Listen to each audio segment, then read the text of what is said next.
పరిశుద్ధుడును సర్వోన్నతుడును సర్వాధికారి అయిన దేవుని పేరిట మీ అందరికీ శుభాభివందనములు తెలియజేసుకుంటున్నాను. జీసస్ న్యూ క్రియేషన్ మినిస్ట్రీస్ ద్వారా ఈ రీతిగా ప్రతిరోజు అనుదిన ఆహారమును మీకు అందించుటకు దేవుడిస్తున్నటువంటి కృపను బట్టి దేవునికి అనలేని కృతజ్ఞతలు. వాక్య ధ్యానంలోనికి మనం వెళ్దాము. సంఖ్యాకాండము 13వ అధ్యాయము 32-33 వచనములు.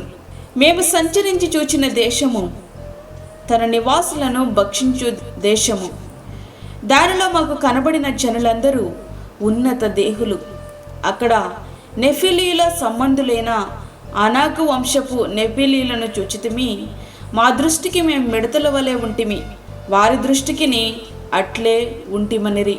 అందుకు ఆ సర్వ సమాజము, అయ్యో, ఐగుప్తుల మేమేలా చావలేదు, ఈ అరణ్యమందు మేమేలా చావలేదు, మేము కత్తివాత పడినట్లు యెహోవా మమ్మను ఈ దేశంలోనికి ఎలా తీసుకుని వచ్చాను, మా భార్యలు మా పిల్లలు కొల్లపోవుదురు, తిరిగి ఐగుప్తునకు వెళ్ళుట మాకు మేలు కదా అని వారితో అనిరి. వారు, మనము నాయకుని ఒకరిని నియమించుకుని ఐగుప్తునకు తిరిగి వెళ్ళుదామని ఒకరితోనొకడు చెప్పుకొనగా. సంఖ్యాకాండము 14వ అధ్యాయము 3-4 వచనములు. అట్లాంటి పరిస్థితుల్లో కాలేబు గారు అంటున్నటువంటి మాట ఏమిటంటే, యెహోవా మన యందు ఆనందించినడలా ఆ దేశంలో మనలను చేర్చి దానిని మనకిచ్చును, అది పాలు తేనెలు ప్రవహించు దేశము. సంఖ్యాకాండము 14వ అధ్యాయము 8వ వచనం. ప్రియ స్నేహితుడా, మన చుట్టూనున్న పరిస్థితులు పర్వతము కంటే బలీయమైనవిగా ఉండొచ్చు. వాటిని అధిగమించగలమనే నమ్మకం ఏ కోశాన మనకు లేకపోవచ్చు. అట్లాంటి పరిస్థితుల్లో దేవుడు మన యందు ఆనందించగలిగితే ప్రతి విధమైన పరిస్థితి మన ముందు మోకరిల్లుతుంది. దేవుడు ఎవరి యందు ఆనందిస్తారు అంటే, తన యందు భయభక్తులు గల వారి యందు, తన కృప కొరకు కనిపెట్టుకుని వారి యందు యెహోవా ఆనందించువాడై ఉన్నాడు. కీర్తనలు 147:11 వచనం.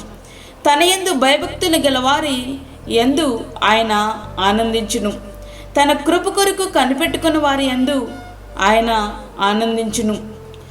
దేవుని యందలి భయము, భక్తి మనకు అవసరం.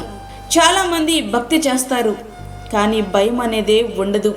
యోసేపు గారికి పవిత్రమైన జీవితం ఎలా వచ్చింది అంటే, దేవుని యందు భయభక్తులు కలిగి ఉన్నందున. యోసేపు ఐగుప్తులో బానిసగా తన జీవితాన్ని జీవిస్తున్నటువంటి సమయంలో పొతీఫరు భార్య అతన్ని కోరుకున్నది. అది అతనికి మంచి అవకాశమే. ఆమెతో స్నేహం చేస్తే బానిసగా బ్రతకాల్సిన అవసరమే లేదు.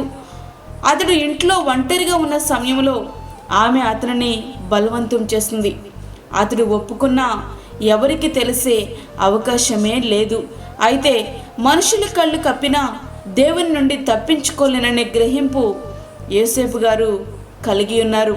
అందుకే పాపమునకు అందనంత వేగంగా పారిపోయాడు. తన పవిత్రతను కాపాడుకోగలిగారు. దేవుని యందు భయము, భక్తి కలిగినటువంటి వ్యక్తి పవిత్రమైన జీవితాన్ని ఎల్లప్పుడూ జీవిస్తాడు. నీవు అతని భార్యవైనందున నిన్ను తప్ప మరి దేనిని నాకు అప్పగించి ఉండలేదు, కాబట్టి నేనెట్లు ఇంత ఘోరమైన దుష్కార్యమును చేసి దేవునికి విరోధముగా పాపమును కట్టుకొందునని తన యజమానుని భార్యతో అనెను. ఆదికాండము 39వ అధ్యాయము 9వ వచనం. మనము కలిగి ఉండాల్సిన పవిత్రమైన జీవితం, పాపము చేయడానికి అవకాశం లేక పవిత్ర జీవితం జీవించటము కాదు, కానీ మన కుటుంబస్తులకు, బంధువులకు దొరికిపోతామని పాపము చేయడానికి దూరంగా ఉండడము కాదు, కానీ మనుషులు చూడకపోయినా దేవుడు చూస్తున్నాడనే భయము మనము పవిత్ర జీవితాన్ని జీవించడానికి కారణమవుతుంది. కాగా ప్రియులారా, మీరెల్లప్పుడూ విధేయులన్న ప్రకారము నా ఎదుట ఉన్నప్పుడు మాత్రమే కాక మరి ఎక్కువగా నేను మీతో లేని ఈ కాలమందును భయముతోనూ భక్తితోనూ మీ సొంత రక్షణను కొనసాగించుకొనుడి. ఫిలిప్పీ 2వ అధ్యాయము 12వ వచనం. తన కృప కొరకు కనుపట్టుకొని వారి యందు ఆయన ఆనందించును. కృప అంటే అర్హత లేని వానికి అర్హతనిచ్చేదే కృప.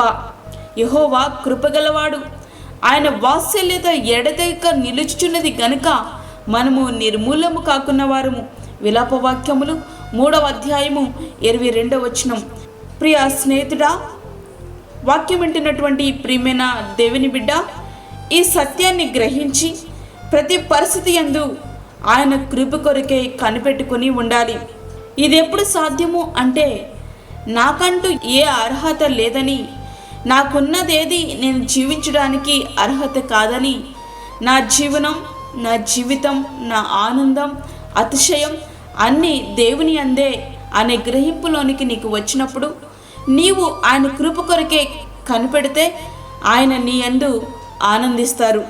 ఆయన నీ యందు ఆనందిస్తే ఆయనవన్నీ నీవే. కాబట్టి ఇశ్రాయేలీలు దేవుని యందు ఆనందించలేక దేవుని బిడ్డలైనటువంటి వారి మీద తిరుగుబాటు చేశారు. ప్రియ స్నేహితుడా, వాక్యం వింటున్నటువంటి ప్రియమైన దేవుని బిడ్డ, నీవు దేవుని యందు ఆనందించగలిగితే పాలు తేనెలు ప్రవహించే దేశంలోనికి ఆయన నిన్ను తీసుకుని వెళ్తారు. నీవు ఇహలోక సంబంధమైన వాటిని చూడకు, భూ సంబంధం వాటి కొరకు వేగిరపడకు. ఇశ్రాయేలు వలె వెనక్కి తిరిగి వెళ్ళిపోవాలి అనేటువంటి తలంపు రానియకు. ఎందుకంటే నీ కొరకు అత్యున్నతమైనటువంటి రాజ్యమును ఆయన సిద్ధపరుస్తున్నారు. కాబట్టి ఆయన వైపు చూస్తూ ఆయన యందు ఆనందిస్తూ ముందుకు సాగిపో. అట్టి కృప ధన్యత దేవుడు మనకి అనుగ్రహించునుగాక. ఆమేన్.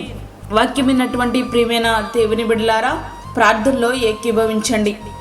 పరిశుద్ధమైన తండ్రి, ప్రేమగల యేసు ప్రభువా, నీ ప్రేమగల పాదములకు లెక్కలేని స్తుతి స్తోత్రములు చెల్లించుకొంచున్నాను.